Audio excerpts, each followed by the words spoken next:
Sunday కదా, lunch లో ఏంటి స్పెషల్స్? లంచ్ స్పెషల్సా? ఈరోజు అయితే చాలా స్పెషల్స్ ఉన్నాయి లంచ్లో అయితే. సో రండి మీకు కూడా చూపిస్తాం మా లంచ్ స్పెషల్స్ ఏంటి అనేది. ఫ్రై చికెన్, ఇది వచ్చేసి స్టార్టర్ అనమాట. చూడండి ఫ్రై చికెన్ అయితే ఎంత కలర్ఫుల్గా ఉంది. కాజు అండ్ కర్రీ లీవ్స్ని కూడా మంచిగా ఫ్రై చేసి వేసాం, మిర్చి కూడా. సో చాలా అంటే చాలా టేస్టీగా కుదిరింది ఫ్రై చికెన్ అయితే. ఇది స్టార్టర్. అండ్ నెక్స్ట్ లంచ్లోకి అయితే ఇక్కడ వెజిటేబుల్ దమ్ బిర్యానీ అయితే రెడీ చేసా. సో చూడండి వేడి వేడిగా మనకైతే వెజిటేబుల్ దమ్ బిర్యానీ రెడీ అయిపోయింది. ఇదిగోండి అన్ని వెజిటేబుల్స్ వేసి దమ్ బిర్యానీ అయితే ప్రిపేర్ చేసా.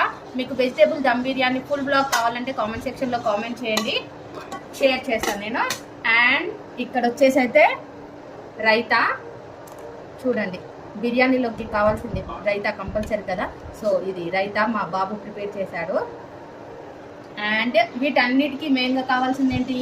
ఆనియన్. ఫ్రై చికెన్లోకైనా బిర్యానీలోకైనా కావాల్సిన మెయిన్ ఆనియన్ కూడా రెడీ చేసి పెట్టా. ఇవి మా లంచ్ స్పెషల్స్ అయితే. మీరందరూ కూడా లంచ్ చేశారా? లంచ్ చేస్తే మీ లంచ్ స్పెషల్స్ అయితే కామెంట్ చేయండి. Bye bye.